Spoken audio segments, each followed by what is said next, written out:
Hello बच्चों, कैसे हो आप सब लोग। आई होप आप सभी लोग अच्छे होंगे। तो आज का जो हमारा टॉपिक है स्पेक्ट्रम है। मेरे चैप्टर नंबर 2 क्लास 11 का है स्ट्रक्चर ऑफ पैराबोला। मुझे ये जो टॉपिक है बहुत ही इंपॉर्टेंट है आप लोगों के लिए, क्योंकि इस टॉपिक अगर आप ये टॉपिक अगर आपको समझ में आ गए तो बाकी आगे की चीज़ें आपको क्लियर हो जाएगी, क्योंकि आप जानते हो कि सारी चीज़ें एक दूसरे से जुड़ी हुई हैं। जब आपको ये टॉपिक क्लियर हो जाएगा तो आगे का बॉक्स मॉडल भी आपको आसानी से क्लियर हो जाएगा। ठीक है, तो ऑलरेडी हम ये जो मेरा है ऑलरेडी इस चैप्टर में से मैं बहुत सारे वीडियो बना चुका हूँ। तो जो लोग बच्चे नए हैं और मेरे इस वीडियो को देख रहे हैं तो बेटर है कि आप लोग क्या है पुराना वीडियो देख लीजिए, ताकि क्या है आपको ये भी लेक्चर जो है आसानी से समझ में आ जाएगा।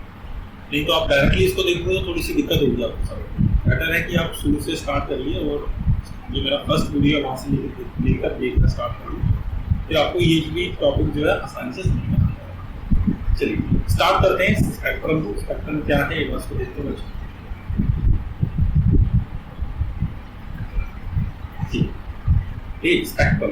स्पेक्ट्रम क्या है वो, ये जो मैंने थ्योरी है ये पूरी मैंने एनसीईआरटी की बुक में से उठाई है। मैं आपको एक बार इसका एक्सप्लेन कर देता हूँ हिंदी में क्या कहती है, आपको समझ में आ जाएगा। The speed of light depend upon the nature of the medium. ये जो लाइट की स्पीड होती है बेटा डिपेंड करती है मीडियम पर। मीडियम का नेचर आपका कैसा है, और मीडियम से ही ये पता चलेगा कि लाइट हमारी स्पीड मतलब लाइट की जो स्पीड है कितनी तेज हो सकती है, स्लो हो सकती है, क्योंकि मीडियम उसका इफेक्ट डालेगा। फॉर एग्जांपल लाइट अगर आपकी वैक्यूम में है, गैसेस में है, तो डिपेंड करता है सिचुएशन मीडियम कैसा है, तो उसी हिसाब से आपकी क्या होगी लाइट की स्पीड होगी। चलिए फिर है देखो आगे पढ़ते हैं इसको। As a result the beam of light is deviated और reflected from its original path as it passes from one medium to another. देखो as a result the beam of light is deviated और reflected from its original path. मतलब जो भी हमारा result है उसमें देखा गया है कि जो लाइट की बीम है अगर डेविएटेड हो जाती है या रिफ्लेक्टेड हो जाती है फ्रॉम इट्स ओरिजिनल पाथ, तो इसका क्या होता है ओरिजिनल पाथ होता है as it passes from one medium to another medium. जब वो मतलब एक वन मीडियम से दूसरे मीडियम से ऐसे पास करती है। It is observe that when a ray of white light is pass through a prism. तो ये देखा गया है बच्चों कि जब रे लाइट जो है प्रिज्म में से पास होती है तो the wave with shorter wavelength bend more, तो जो वेव्स जिसकी वेवलेंथ क्या है शॉर्टर होती है मतलब कम होती है जिसकी वेवलेंथ, तो वो लाइट क्या है बेटा ज्यादा बैंड होती है यानी कि ज्यादा झुकती है। चलिए और then the other then the one with a longer wavelength, मतलब लॉन्गर वेवलेंथ की अपेक्षा। मैं इस बात को आपको ऐसा समझाता हूँ कि जिसकी वेवलेंथ कम होती है वो लाइट ज्यादा बैंड होती है और जिसकी वेवलेंथ ज्यादा होती है वो लाइट कम बैंड होती है। आप देखो डायग्राम में देख सकते हो व्हाइट लाइट के प्रिज्म में से पास हो रही है और आप देख सकते हो जो नीचे वाली लाइट है उसको हम वायलेट लाइट बोलते हैं। वायलेट लाइट ये क्या ज्यादा झुक रही है क्यों, और इसकी क्या है इसकी वेवलेंथ यानी कि हम लैम्डा वेवलेंथ क्या है कम है। वो कितनी है वेवलेंथ वो मैं आपको बताता हूँ। और जो ऊपर सबसे रेड लाइट है इसकी वेवलेंथ ज्यादा है, ठीक है ना। देखो आपने पढ़ा होगा विजिबल स्पेक्ट्रम प्रीवियस मेरे लेक्चर में। विजिबल स्पेक्ट्रम तो ये है विजिबल स्पेक्ट्रम, इसमें आप देख सकते हो वायलेट है ये सारे कलर जो हमारे विब्ग्योर है, विब्ग्योर वाले कलर है। आपने ऑलरेडी क्लास 10th में आपने पढ़ा होगा कि जब भी लाइट जो है प्रिज्म में से पास होती है तो हमें वो 7 कलर देती है। वो कलर कौन कौन से होते हैं विब्ग्योर, VIBGYOR। V से होता है बच्चों वायलेट, I से इंडिगो, B से ब्लू, G से ग्रीन, फिर Y से येलो, O से ऑरेंज और R से रेड। और ये सारे इंक्रीजिंग ऑर्डर में है। वायलेट की जो वेवलेंथ होती है सबसे कम होती है, अब 400 नैनोमीटर ये वायलेट की वेवलेंथ है। फिर ऐसे आएंगे फिर 500 आ गया, मतलब बीच में क्या कहते हैं, फिर 500, फिर 600, फिर 700, फिर 750। जो सबसे लास्ट में आता है आपका रेड कलर आता है। इस रेड कलर की वेवलेंथ कितनी है 750। और जब भी रेड कलर जो है प्रिज्म में से पास होता है तो ये जो है कम बैंड होता है। और वायलेट कलर क्या है, ज्यादा बैंड होता है। इसका रीजन क्या है कि वायलेट कलर की वेवलेंथ क्या है, कम है, और रेड कलर की वेवलेंथ क्या है, ज्यादा है। ठीक है, चलिए आगे बढ़ते हैं इसी में। और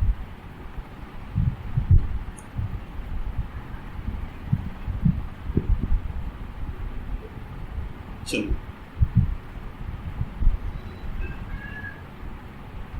ये हो गया। Since ordinary white light consists of wave with all the wavelength in the visible range। तो देखो ये मतलब जो व्हाइट लाइट होती है वो सारे वेव्स रखती है जो भी हमारी वेवलेंथ विजिबल रेंज में आती है। यानी विजिबल रेंज में जितनी भी वेव्स हमारे आती हैं, जितने भी कलर की वेव आती हैं, विजिबल रेंज में जितने भी कलर की वेवलेंथ आती हैं, वही जो वेव्योर में है, वो सारी व्हाइट लाइट अपने पास रखती है, क्योंकि जब वो प्रिज्म में से शो कराते हैं वो सारी हमें दिखती है। ये नई चीज नहीं, पुरानी चीज आपको पता है। ठीक, आगे आते हैं। A ray of white light is spread out into a series of color band called spectrum।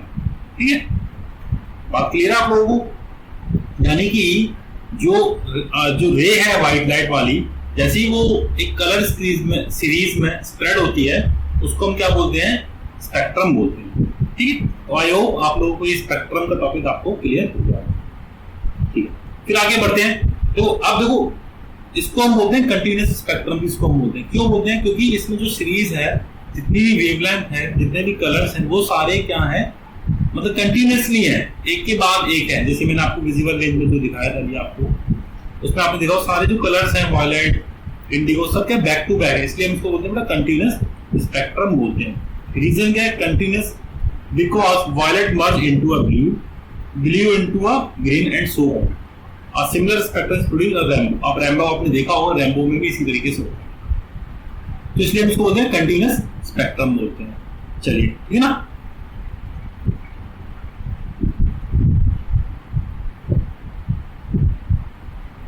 ठीक है, अब आता है बेटा नेक्स्ट जो टॉपिक है इमिशन एंड इमिशन स्पेक्ट्रम और एब्जॉर्प्शन स्पेक्ट्रम। ठीक है, तो इस पे डिस्कस करेंगे इमिशन स्पेक्ट्रम क्या होता है और एब्जॉर्प्शन स्पेक्ट्रम क्या होता है। फिर वैसे ही नाम से जो कुछ चीजें क्लियर हो जाती हैं कई बार।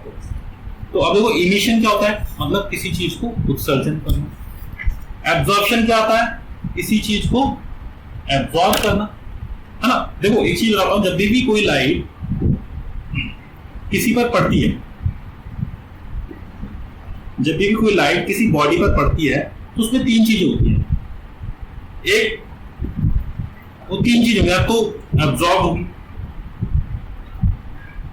या तो एब्जॉर्ब होगी, दूसरी या फिर रिफ्लेक्ट होगी,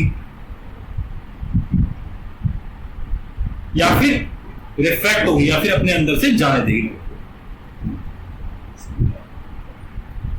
ये तीन चीजें होती है जब भी कोई लाइट किसी पर पड़ती है, तो एब्जॉर्ब कर लेती है, या फिर रिफ्लेक्ट करती है, या फिर रिफ्रैक्ट करती है, यानी अपने अंदर से जाने देती है।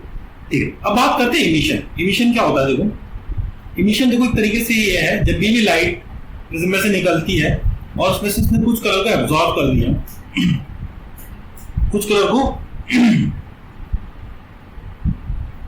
नहीं, सॉरी, एब्जॉर्प्शन की बात करते हैं, फिर इमिशन की बात करते हैं। एब्जॉर्प्शन हमारा क्या होता है? एब्जॉर्प्शन क्या होता है, जैसे कि व्हाइट लाइट प्रिज्म में से निकली, उसने क्या करा, कुछ कलर को एब्जॉर्ब कर लिया। आपने देखा होगा इन कलर की जगह ब्लैक लाइन आ गई, इसने क्या, और यहाँ पर ये ब्लैक कलर आ गया, इसने क्या कुछ कलर को एब्जॉर्ब कर लिया, उसको हम बोलेंगे एब्जॉर्प्शन। इमिशन क्या होता है, यानी कि इसने क्या करा, जो कलर एब्जॉर्ब करा था उसको निकाला, फिर उसकी जगह लाइनें दे दी, ब्लैक ब्लैक ब्लैक, और पूरे को ब्लैक कर दिया, उसको हम क्या बोलेंगे, इमिशन स्पेक्ट्रम। ठीक है, चलिए, तो इसकी डेफिनेशन भी आप एक बार देख लीजिए। It is a spectrum of radiation emitted a substance that has absorbed the energy, it is called absorption. यानी कि जो क्या इट इज, यानी कि ये जो स्पेक्ट्रम जो भी रेडिएशन क्या इमिट करी थी, इस स्पेक्ट्रम ने जो भी रेडिएशन इमिट करी थी, फिर अ substance that has absorbed the energy, यानी कि जिस सब्सटेंस ने जो भी एनर्जी एब्जॉर्ब करी थी, इट इज कॉल्ड एब्जॉर्प्शन। और ये एक बात याद रखना, ये जो रेज जो जा रही है ना, वेवलेंथ जो रेज है, ये सारी के तरीके से एनर्जी है उस पार्टिकल के लिए। जो भी सब्सटेंस, जो भी पार्टिकल इसको एब्जॉर्ब करेगा, उसके लिए तरीके से एनर्जी है ये, ठीक है ना। तो जैसी एनर्जी उसने एब्जॉर्ब करी तो वो एक एक्साइटेड स्टेट में जाएगा, तो उसको एनर्जी मिली, ठीक है ना। चलिए अब आते हैं इमिशन पे। It is the spectrum emitted by a substance that has absorb. देखिए जिस भी सब्सटेंस के द्वारा स्पेक्ट्रम इमिट हुआ था, स्पेक्ट्रम इमिट हुआ था और जो भी उसने एब्जॉर्ब करा था, जिस भी एनर्जी को उसने सब्सटेंस ने एब्जॉर्ब करा था फिर उसने इमिट करा उसको हम क्या बोलेंगे, emission. It is the spectrum emitted by a substance that has absorb the energy is called emission spectrum, ठीक है ना। देखिए आप इसको एक बार समझिए, जैसे कि फॉर एग्जांपल के लिए यहाँ पर भी कोई एटम है, ठीक है, तो हमने क्या करा, व्हाइट लाइट, इसमें से व्हाइट लाइट पास करी प्रिज्म में से, तो इस एटम ने क्या करा, किसी भी एक एनर्जी को, कुछ एनर्जी को एब्जॉर्ब कर लिया। तो जैसे ही एब्जॉर्ब करा तो उसके जो इलेक्ट्रॉन थे, जो वो भी इलेक्ट्रॉन थे, वो एनर्जेटिक हो गए, क्योंकि वो एक तरीके से जो कलर्स है वो एनर्जी है, वेवलेंथ एनर्जी, रेडिएशन है, तो वो एनर्जेटिक हो गए। तो जैसे ही उसने एनर्जी ली तो वो हायर ऑर्बिट में जंप कर जाएगा, ठीक है। फिर जो भी एनर्जी उसने अब्जॉर्ब करी, कितनी एनर्जी उसने अब्जॉर्ब करी, वो करी होगी E इक्वल टू में h म्यू एनर्जी उसने अब्जॉर्ब करेगी। अब जितनी एनर्जी उसने अब्जॉर्ब करेगी होगी, तो उसके बाद नीचे आने के लिए भी उसको इतनी एनर्जी क्या है, रिलीज करनी पड़ेगी, ठीक है ना। तो उसने क्या करा, इतनी एनर्जी को रिलीज कर दिया, तो वो नीचे वाले ऑर्बिट में आ जाएगा। तो ये सारी चीजें, ठीक। तो आई होप आपको इमिशन और स्पेक्ट्रम आपको क्लियर हो गया, ठीक है। तो मैं आपके लिए नेक्स्ट वीडियो लेके आऊंगा, उसमें हम डिस्कस करेंगे लाइन स्पेक्ट्रम ऑफ हाइड्रोजन, ठीक है, लाइन स्पेक्ट्रम ऑफ हाइड्रोजन। और नेक्स्ट जो आएगा उसमें बोर्स मॉडल ऑफ हाइड्रोजन है। तो और भी इंटरेस्टिंग टॉपिक है जो मैं आपके लिए वीडियो लेकर आऊंगा जल्दी। तो बेटर है कि आप इस चैनल को लाइक और सब्सक्राइब कर दीजिए, ताकि जब भी यहाँ से मैं वीडियो डालूं वो आप तक पहुंच जाए। ओके बच्चों, थैंक यू, मिलेंगे नेक्स्ट वीडियो में आपसे।